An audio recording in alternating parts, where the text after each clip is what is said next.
Hey, Merry Christmas Merry and welcome Christmas. to the cooking family. Thanks for joining us in our kitchen.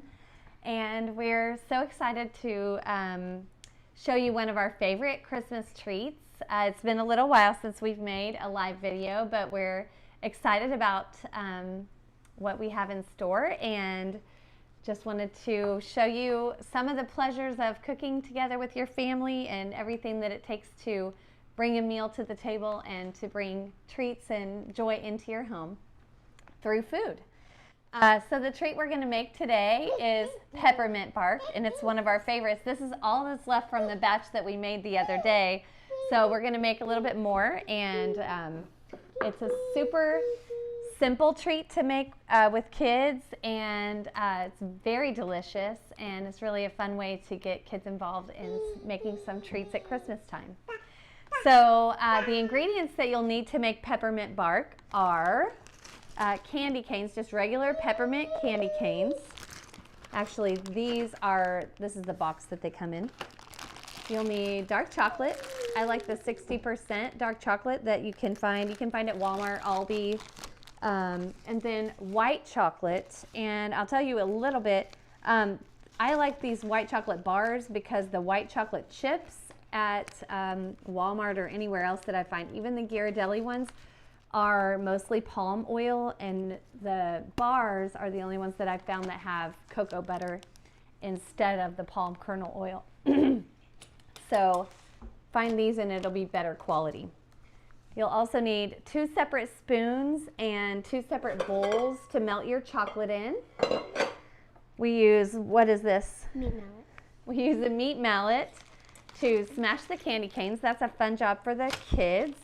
Don't do it quite yet. And then parchment paper for lining your cookie sheet, and so that you can move it around and it won't be just stuck on your counter. And then we use peppermint oil or peppermint extract to add a little bit of peppermint flavor to your chocolate. So are we ready to go? Mm-hmm. And a microwave, or I suppose a double boiler, but microwave is the best way easily to melt chocolate, in my opinion, even though it's a microwave. So you want to give it a little smash, and then we'll let Esther. Okay, Esther. Hannah's going to smash the candy canes. So you just smash them just like that. And we don't have to smash them all because we have some. Yay. Do you want to do it more? Make sure you don't use the pointy side of your meat mallet because it'll just poke holes right in your bag and you'll be leaking peppermint chips everywhere. So that's great. We have the rest already done over here, so you don't have to go through the noisy thing. But here's what they look like in here. Actually, there's one that's still together. I'm going to smash it. There we go. So you want to have this ready so that you can sprinkle it on at the end while your chocolate is still a little bit melty. So like I said, that's 6 or 7 candy canes. And don't wait to unwrap them because unwrapping them was challenging. So, okay, next we're going to start melting our chocolate. We're going to do the dark chocolate first. You want to cut this open? And we need 12 ounces. We like to use a kitchen scale. It just makes things easier than trying to melt. Wait, just one sec. Maybe it's not. Go ahead, dump the whole thing in because we know that's 10 ounces.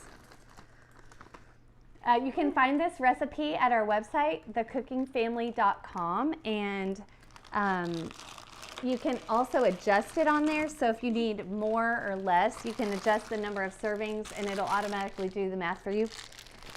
Just drop it down there.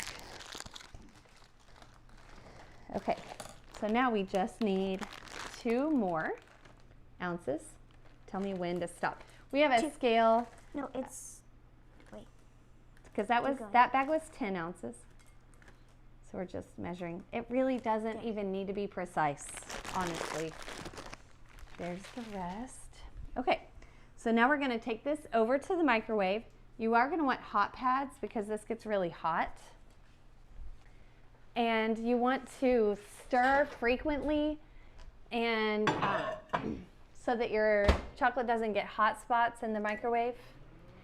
Chocolate can tend to burn, and that's why I prefer to use the microwave, because on the stove, if it gets steam into the chocolate, it'll seize up, and I've had that happen many times using a double boiler, and I've just found the microwave to be the simplest way to not get those hot spots.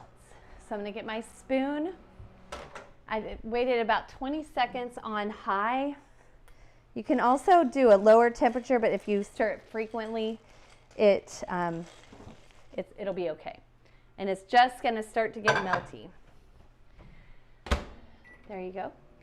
And we wanted to tell you about our new project that we've been working on, and that is our cooking community. And that you'll find at our over at community.thecookingfamily.com. And we've had a little bit of, Facebook can tend to be a little bit troublesome, and it sometimes shows you only things that maybe they want to see or want you to see. And we just have decided to create our own community where we can go there and people who want to see us can see us, and we'll have recipes, live videos. You can message, and we can ask questions. You can ask questions of each other, show things that you're cooking, show pictures of your family enjoying meals together.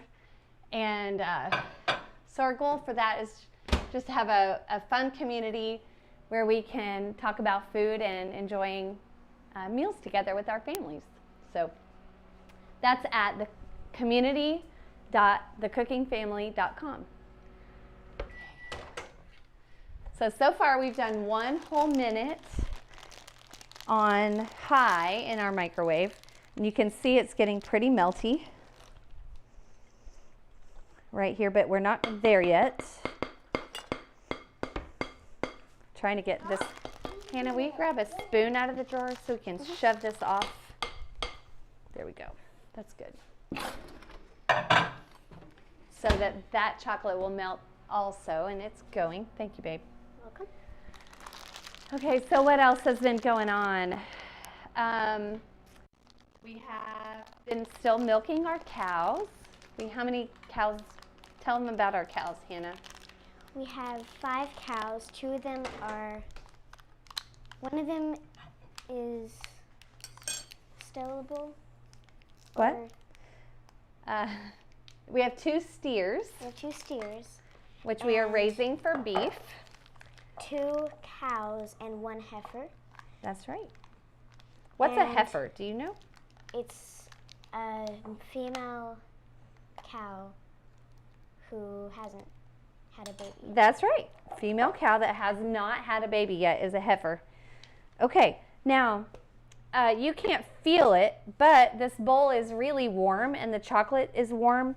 So if you will just stir, then do you see those little chocolate chips are just melting because of the residual heat in here, and that will help us prevent it from burning.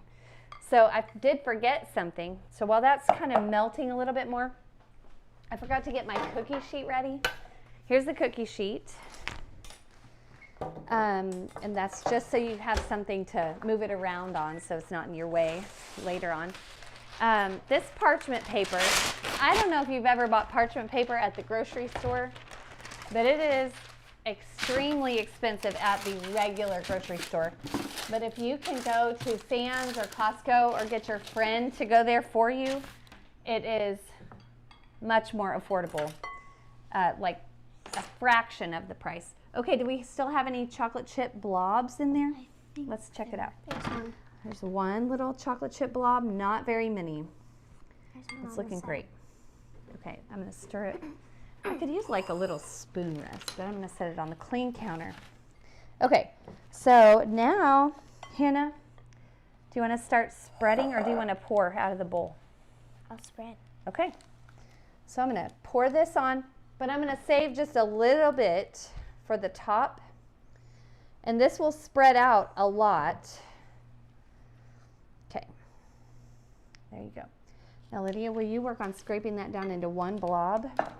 And you don't want to make it too thin, about the size of a sheet of paper. Just an 8.5 by 11 sheet of paper.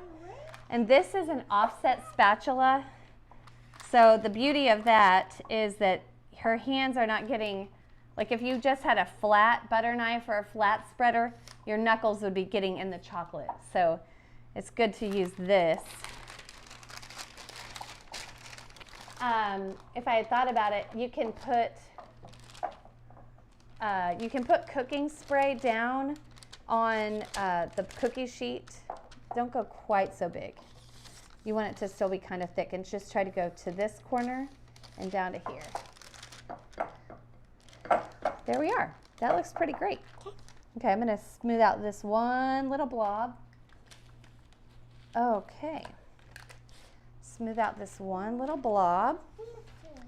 And that's it. Okay, so I'm going to move this scale a little bit. Okay, we have just a little chocolate right on there. And we are going to need to wash this real quick, or wipe it off with a paper towel. Hey, Lydia, you want to grab another paper towel? Okay. Here we go. All right. So while this is still warm, it's totally great. And you know what? I forgot our peppermint oil. We did that on the last batch. So we'll put it in the white chocolate. It's okay. All right. So yeah, wipe that off, and she's going to wash it because we don't want to have, you caught me with chocolate in my mouth. You don't want to have any brown chocolate on top of your white chocolate. So you don't want to use the same, you do want to clean it before you move on.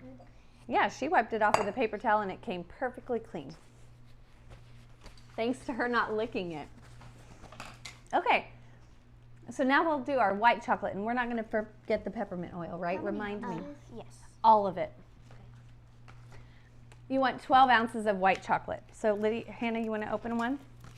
We'll feel like Willy Wonka. I want to open one. Veruca salt. Here you go. Open it up and put it in that bowl. Crack it up. We got to go to a play recently with our friends of Willy Wonka and the Chocolate Factory, so it's on my mind. And they were standing there, open all the ones to find the golden ticket. So we're so glad you guys are here. Yep, break it up and put it right in the bowl. Get this open. Break it up. There you go. And then we're going to melt this in the microwave and use our other spoon. And this time we're going to remember to add the peppermint oil at the end. You can use peppermint oil or peppermint extract, whatever you have. There you go. Esther, can you put it in the bowl and break it up and put it in the bowl? Good job. What are we doing? So you want roughly the same thickness of chocolate, but it doesn't always turn out that way, and that's all right. You can buy peppermint bark at Williams-Sonoma and other places, but it's about $25 a pound.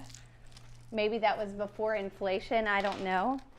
So we really like to make this treat because it's kind of a luxurious treat. If you buy it there, it's still kind of expensive just buying the ingredients. It's about $16 for a pound and a half. But it's a great way to make a gourmet treat inside your house with your family. That's another reason we like to make this treat at Christmas time. So you're going to melt your white chocolate the same as you do the dark chocolate, just a little bit at a time. You can start it with about 20 seconds in the beginning. I got a little chocolate on there. It's going to get on me. So at first you're just really just moving it around so that the same piece of chocolate doesn't melt or get super hot all at one time. And then just start it again and wait. Do you want to come here? So this is Esther. How old are you? 2. You're 2? Yeah. Yes. What do you like to eat? I like to eat peppermint. Peppermint? Yeah. She likes to eat peppermint. Me too. It's one of those Christmas flavors. Eating peppermint. And we're going to eat peppermint bark, aren't we? Awesome. What are you excited about for Christmas, Hannah? Tomorrow, when our cousins come. Oh, tomorrow when our cousins come for Christmas lunch. Lydia, do you remember what we're having for Christmas lunch with our cousins? You want to come here? Sit right here for a second. Don't fall off. Oh, yep, gumbo. What is that? My father-in-law is from Louisiana, so we like to have gumbo as a family, and so that's what we're having for Christmas Eve. Gumbo, boudin. What else? What are we making? Do you remember? No. Did I even tell you? I don't think so. I think Bread. I just heard about Bread pudding. Oh yeah. For dessert. We get to make the bread pudding for dessert. That's another thing that's fun to make with kids because they can break up the chocolate. This chocolate is pretty hot. I accidentally got busy talking and forgot to shut off the microwave, so I'm just going to keep breaking up the pieces while it melts because you can feel that the bowl's hot. It's not going to burn you, but it's warm. So we're just breaking up those pieces and stirring. It's not hot. Hannah, do you want to put a couple drops of that peppermint in? Like 3? Sure, 3 would work. And you always, with the dropper, it just usually gives you an extra drop, but it'll be great, especially since we forgot it on the dark chocolate. Is it not coming out? No. Is it empty? Here, let me shake, shake, shake. Yeah, it's coming out. Okay. I'm pretty sure I'm seeing it on there. Just usually It's very comes low. out I need to pretty go get my fast. another one. Okay, I think I am going to put it in for one more little moment, but it's just almost there. Thank you, ma'am. 30. Let's not do 30. Let's just set it for maybe 15. 10 or 15, so it'll stop. The microwave is always so funny because I set it too long, forget, get busy. So I like to, if I really care, then I like to set it on just the exact number that I want so I don't let it go too long and like boil my coffee. Thank you. I often find my coffee hours later still sitting in there. Someone will open it up to heat something up and they're like, whose coffee? Mommy's coffee. Okay, so you can see that there are still just a few little blobs, not really very many because they're melting down. So you just have to be patient with the chocolate so that you don't overdo it or burn it in any spot. Chocolate, once it ruins, it's kind of like done. I think you can rescue seized chocolate, but I'm not super sure. Okay, this is ready to go on. Are we ready? Does it smell pepperminty? It does. Okay. You coming back over here? Yeah. Come here. All right. Stand right here. Okay, so when you do this one, you want to spread it a lot more as you pour than I did before with the brown chocolate. And then try to be really careful and not get your dark chocolate up to the white. But it doesn't have to be perfect.